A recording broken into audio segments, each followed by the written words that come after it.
I am going to try to talk about this film in the best way that I possibly could.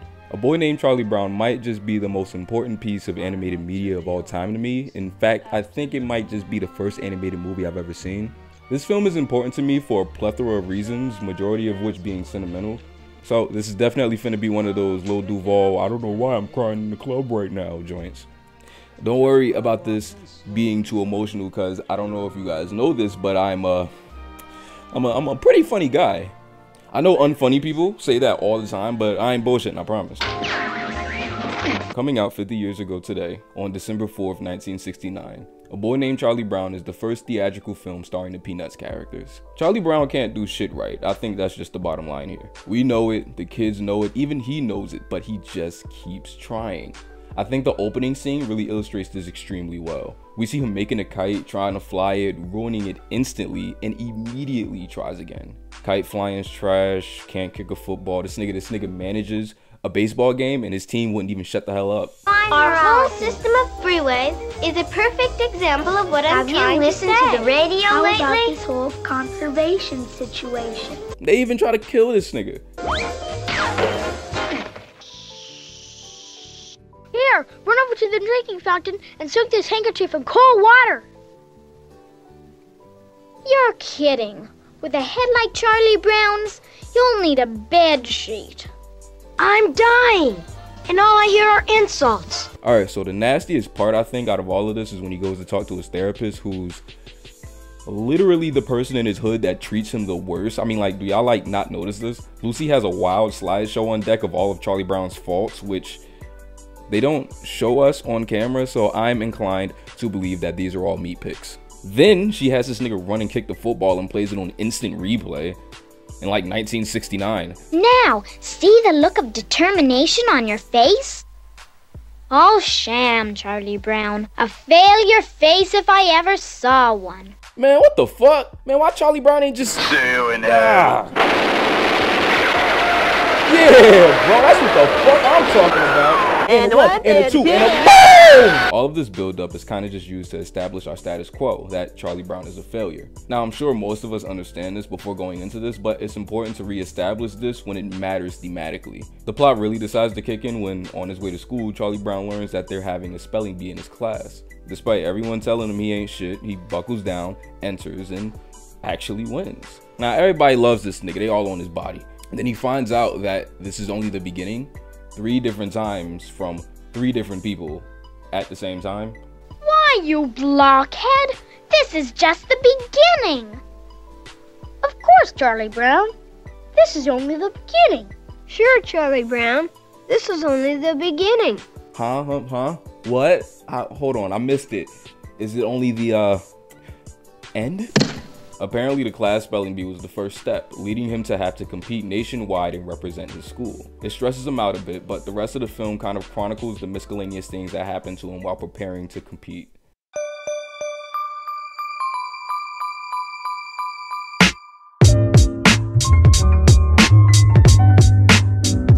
This film has a real simple tone that you wouldn't really get anywhere else. The story's relatively smaller than other animated features. It may not really feel like there's any like true stakes, but these are definitely larger stakes for the Charlie Brown universe. Before this, it was a rarity for these characters to leave their neighborhood. Everything feels so bigger, grander, and unexplored that way. Probably the reason why every Peanuts feature after this has one of, if not all of the characters leaving their hood and exploring somewhere else. Well, okay, every one of them except the one that was done by the Rat Studio. At night, I think of you. Face ass. I think this film in particular works in a way where we feel extremely sympathetic for Charlie Brown, but it never really like dips into the territory to make it feel like we're throwing him a pity party. I can see how it could feel like one for some, but honestly, I think the difference that makes him more compelling as a character is that nothing he does is really like self-sabotage. He just tries, and even then he does it with a smile. When he finally reaches his breaking point where he feels like he does nothing right, you feel him. Look at it this way, Charlie Brown. We learn more from losing than we do from winning. Guess that makes me the smartest person in the whole world. This scene in general is really great. Charlie Brown vents to Linus and tells him how he feels about his constant failures. Linus offers him encouragement, but he deflects it because the failure is just so consistent. Winning isn't everything. but losing isn't anything. They start a game of tic-tac-toe here that's really interesting. It might just be one of my favorite subtle moments in animation history. If you watch the game in Charlie Brown's face, you see the hope in his eyes that he has a chance to win. That's why it's pretty fucked up when Linus beats him pretty effortlessly. One of these days you'll win.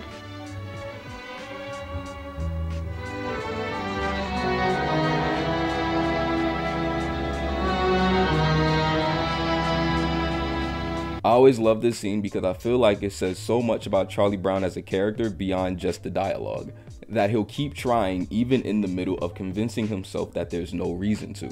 In a way, I guess, the hope to win is in all of us. Even in our lowest, the slightest chance to win makes us still feel that we should still go for it. I remember a few years ago, that's when I realized that that was the point of the song in the intro.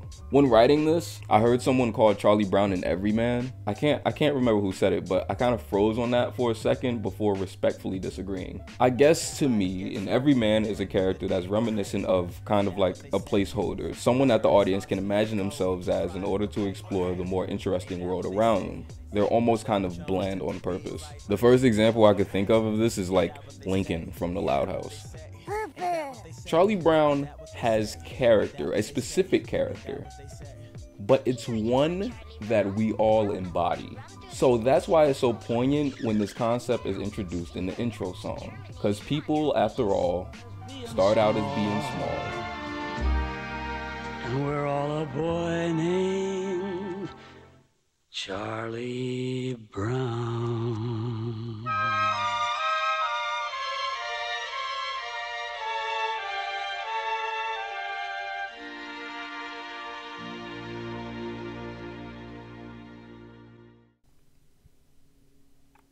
Yeah, so Charlie Brown could be a little black girl in Wisconsin for all we know. I don't know.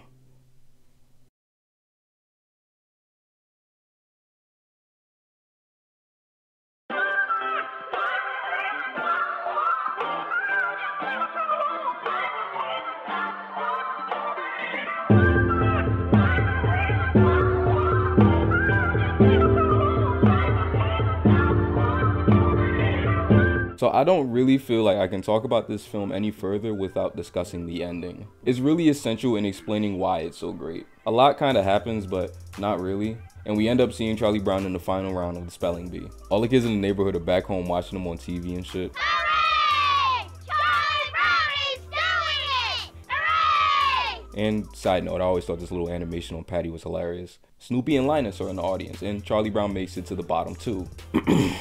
Snoopy is a beagle. Remember that, okay? Beagle. Yay! B-E-A-G-E-L. Beagle. Ugh! Ugh! It's insane how fast the kids turn on him. You can't make this shit up. Owning 10% of Charlie Brown is like owning 10% of nothing. Charlie Brown hangs his head in silence and defeat, even after everyone's gone. Him, Linus, and Snoopy finally get up and decide to go home. They get on the same bus that Charlie Brown came to the city in, except when they get off, no one is there to greet them. I guess nobody realized that we were returning.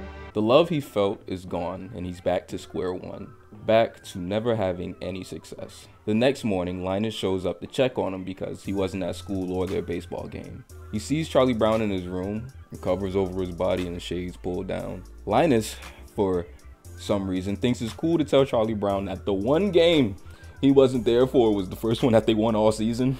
We had a ball game after school. I don't care. I'm never going to play ball either.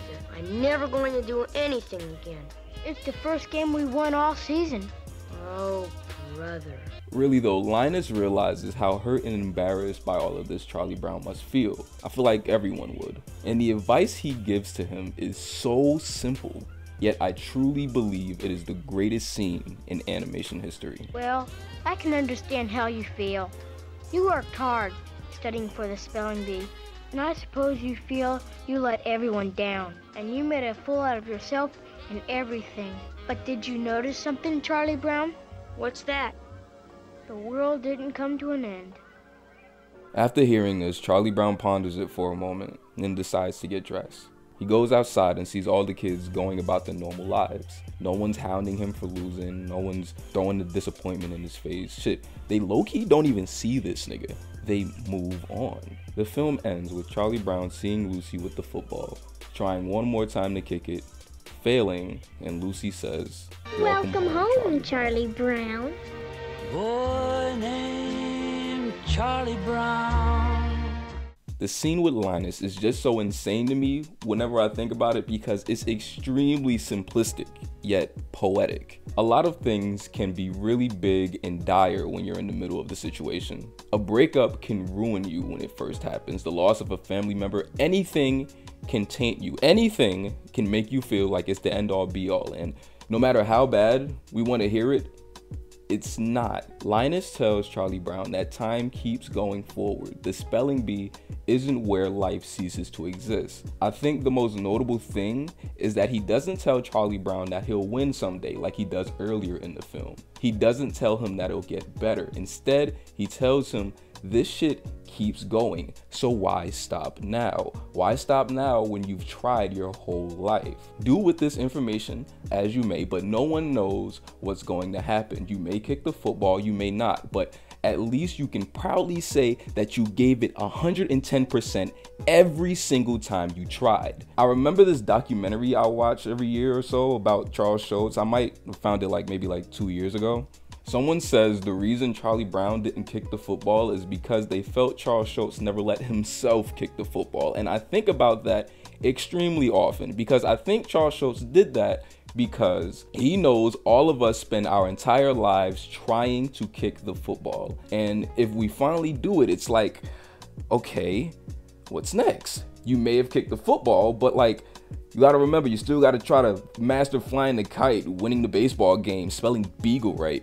Ironically, I spelled beagle wrong in the script when I typed it. The fact that we keep failing makes the final win all the more greater. If we won without trying numerous times, do you know how boring that would be? If this film just started with the spelling bee and him winning, it wouldn't mean a goddamn thing. Losing is okay. It always has been and it always will be. And it's okay to be upset about it. It's okay to allow yourself to feel how you feel about losing. It is okay to feel like you've let everyone down and not understand why to keep going. Shit, it's okay to think you just want to try something else, but it's not okay to give up. Lastly, I just want to talk about the sentimental reason why this film is so important to me, and after that I promise I'll get out of y'all hair and stop yelling about a comic strip about a bald white kid.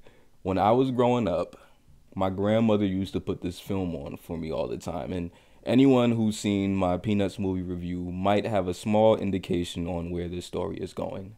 We used to watch this and a lot of the holiday specials all the time together. A tradition that I mostly kept up with, although I was so stressed out this year that I forgot to watch The Great Pumpkin. You owe me restitution! I remember when she first got into the hospital, or got back into it, I should say. I turned around in the waiting room and saw a Charlie Brown Christmas playing on the screen, and I texted my cousin. It's a sign, I said.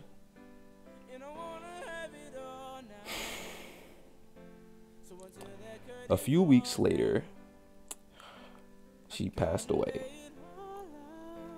When we got back from the hospital the night of her passing, I sat in a dark room alone, took my phone out, and played this film. And then I heard it.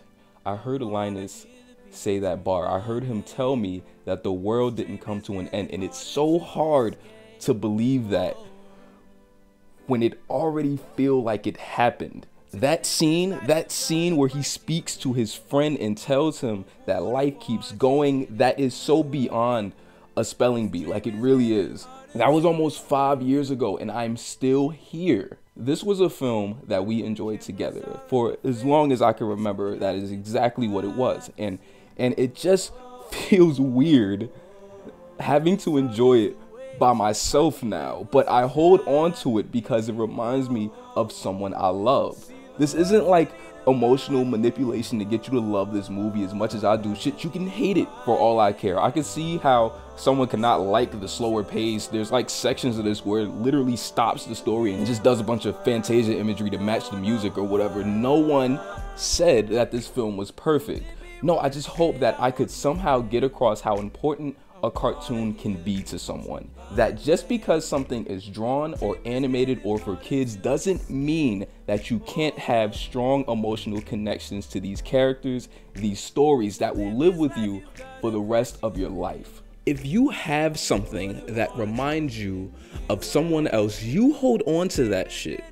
Okay, it doesn't matter what it is, a song, a film, comic, toy, whatever. Having that stuff, I cannot express to you how important that is. And I need everyone to know that this is okay. Having ties to fiction is okay. Having loved ones that live on in said fiction, it is okay. It doesn't matter what anyone thinks. Love what you love. Feel what you feel. But please, and I can't just please, for the love of God, do not give up. Okay?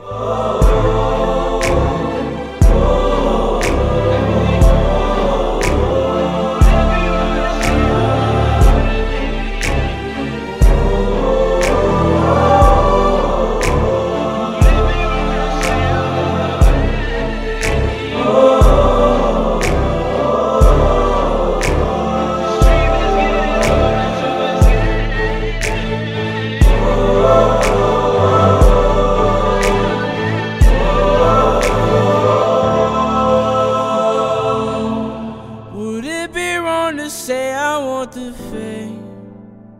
I wanna hear the people scream my name. This dream is getting harder to escape. Oh, to live this life you've got a price you pay. I wouldn't wanna change it anyway. This dream is getting harder to escape. Oh.